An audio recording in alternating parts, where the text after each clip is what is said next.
Let's speak about all of this now with Daniel Levy, former Israeli peace negotiator and current president of the U.S. Middle East Project. Daniel, it's very good to have you with us. If you look at the reporting we've seen from Axios' Barak Ravid, he has said that a Qatari delegation at the White House, along with the Middle East envoy from the Trump administration, Steve Witkoff, and the Israeli prime minister, that they did make significant progress in talks on Tuesday. At the same time, President Trump appears to be tempering his expectations for a ceasefire. What do you read in all of this?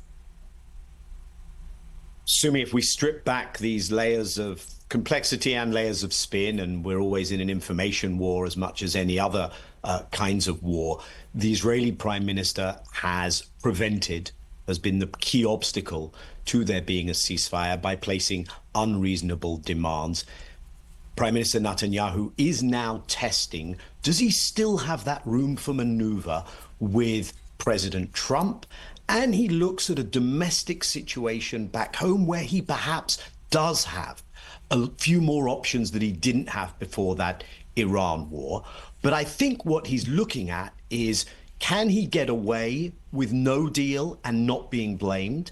If he does have to do a deal, can he get away with a temporary deal that he could wriggle out of again, as he has done on two separate occasions? Or is there beginning to be an American effort for closure? And depending on how he has assessed that, in terms of where Trump is, we will know what happens next, because in the meantime, 105 more Palestinians killed in the last 24 hours. You've got hard issues like the fact that aid distribution has turned into killing sites of slaughter and massacre by this horrendously named Gaza Humanitarian Foundation, because they do anything but humanitarian aid. Okay. And with the Israeli military in more positions, that's a question where they will redeploy to. So, Daniel, if you look at what the prime minister has said here, he has said his demand is not unreasonable. Israel has to ensure that Hamas can no longer pose a threat to his country. So Israel has been conducting what is credibly legally described as a genocide against the Palestinians. No one is making the claim that Israel would have to do things so that they can no longer be a threat against the Palestinians, where they've been conducting this genocide.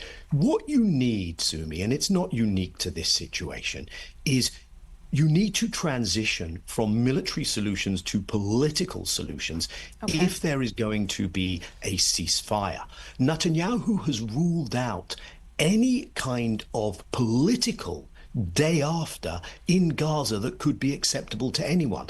We're not just talking about Hamas here. There's the Arab League plan. There's plans that others have been put forward. He's rejected all of those. So he is going for something maximalist, which he's failed to achieve on the battlefield. He won't achieve in talks what he couldn't achieve on the battlefield if he refuses to have a political day after plan. And that's why many in his own military and in his own political system are saying, where's your plan, Mr. Prime Minister? We know it's not just the Israeli prime minister who rejects this term genocide. The U.S. does as well. And if you look at what the Israeli prime minister said today, he said that he and President Trump have, quote, a common strategy and common tactics. This doesn't involve pressure or coercion, it involves full coordination. Do you think, looking at the messaging of these two leaders, that that is the case? So the people who are conducting the genocide and the people who are arming and providing diplomatic cover for the genocide see eye to eye. I'm not entirely shocked. But your question is an important one, Sumi, because if indeed Netanyahu still has Trump where he wants him, then the prospects for a ceasefire are weak. If Trump, behind closed doors, and his envoys are saying, Mr. Prime Minister, we did Iran, we need to bring this to a close, it is things we want to achieve, we need to end this, then we're in a very different place. We haven't seen it thus far. Prime Minister Netanyahu does look at Trump as an American leader he cannot get on the wrong side of. I think he had very easily the measure of his predecessor, President Biden. So I think that's going to be a key dynamic here. And we don't know what's being said behind closed doors, I think is the honest truth. Daniel, thank you very much for joining us tonight on BBC News.